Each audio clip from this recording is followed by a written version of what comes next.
hallelujah for 50 Feet Women poems about women's relationships to their bodies. On nudity, the moon sits in the sky like that stray cat sits in my window. The cat stares at me, and because I don't feel dirty enough, I walk outside and knead my fingers into the flea-filled neck.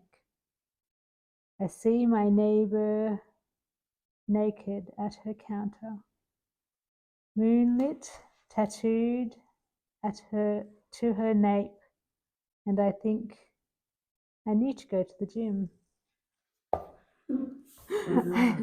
I need to stand naked at my counter so I can leave the blinds up and be objectified by my neighbours and the moon. I usually mind my own business, but smile when my neighbour turns around slightly, horrified.